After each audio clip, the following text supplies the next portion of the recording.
Suku kaum Rohingya ni, mereka ni adalah mangsa. Mangsa keadaan penghapusan etnik satu ketika dulu di Myanmar. Okay? Itu semua rakyat saya dia maklum. Ya? Dan mereka duduk di Malaysia ni berkeliaran mencari rezeki tanpa panduan dan melanggar undang-undang. Saya tidak menyalahkan mereka 100%. Saya tidak menyalahkan mereka. Saya menyalahkan kerajaan Malaysia semua kerana gagal menempatkan mereka di satu kawasan yang khusus untuk penghidupan mereka. Dan gagal memberikan mereka kerja yang sewajarnya. Banyak kerja-kerja daripada kita import daripada Bangladesh, daripada Pakistan, India, lebih baik kita gajikan mereka. Ya. Jadi mereka boleh duduk dengan aman, tidak berkeliaran. Mereka terpaksa berkeliaran mencari makan dengan membeli besi buruk, buat perniagaan haram dan berbagai-bagai masalah demi memberi makan kepada yang di rumah. Akhirnya mereka memandu kenderaan tanpa lesen, tanpa insurans, tanpa pelindungan insurans, tanpa rotek, ya, tanpa rasa takut. Saya hari ni kena saman tu dengan JJPJ sebab mati 3-4 hari rotek, lupa. Ya. Tapi saya diam. Seandainya berlaku kemalangan pada budak sekolah, seorang bapa, orang awam, lumpuh, cacat seumur hidup, tak boleh bekerja, apa tindakan kerajaan? Sedangkan insurans tak ada insurans nak membayar mereka. Akhirnya wakil rakyat akan datang mengucapkan takziah, bahawa inilah ada sumbangan sikit, ya, dan dapat kami bantu. Ya. Wanya masa depan yang kena langgar ni gelap.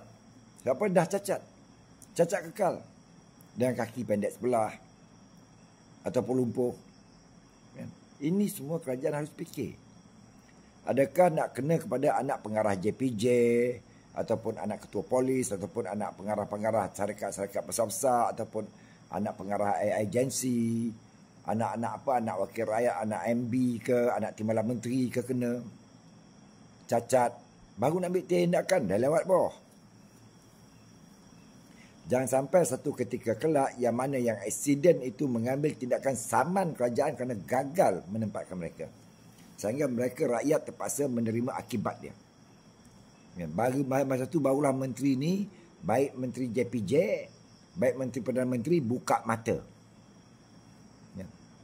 Sebab dah disaman oleh mangsa kemalangan daripada yang dilanggar oleh suku kaum Rohingya ni. Bukan sengaja dia nak langgar, tidak. Dan bukan pula keinginan dia untuk membawa lori ataupun van ataupun motor suka-suka, tetapi keterpaksaan untuk memberi makan di rumah. Sepatutnya kerajaan meletakkan dia pada salah satu tempat, bimbing mereka, bagi mereka pekerjaan yang sewajarnya. Banyak kerja-kerja kosong tu. Daripada import daripada Bangladesh ke, Pakistan ke, daripada India ke, lebih baik bagi mereka peluang. Kan? Carilah jalan macam mana. Sebab apa? Pisau di tangan kerajaan, mentimun dia di tangan kerajaan. Mereka boleh ubah suai. Kan? Sebab apa? Kita tiada ikatan dengan UNCHR. Kalau tidak daripada itu, jangan terima mereka masuk. Saya percaya yang masuk dahulu memang mereka adalah mangsa. Tapi yang datang kemudian ni semua lebih pada mencari pelarian ekonomi. Jadi kerajaan harus fikir tentang ini. Tu, yang di parlimen tu, tolong fikir sikit, buka minda ni. Jangan bahas benda-benda yang lapuk je. Buka minda ni sikit, bagaimana nak mengatasi masalah ini. Dan saya percaya takkan ada negara ketiga akan mengambil mereka. Tak ada. Jadi fikirlah sikit. Yang jadi mangsa, rakyat bawah. Bagi yang kekaya, timbalan menteri, setiausaha politik, ahli parlimen, adun, mereka banyak duit. Ya. Jadi mereka diam. Yang susah, rakyat. Kalau tak percaya, tengok di media-media. Semua video-video dimasukkan oleh rakyat. Rakyat yang masukkan. Jadi inilah mangsa keadaan. Dan mereka adalah mangsa keadaan. Janganlah kita salahkan mereka salah satu patus. Yang patut kita persalahkan adalah kerajaan kita gagal menangani kehadiran mereka. Sebab mereka adalah mangsa keadaan. Wassalam.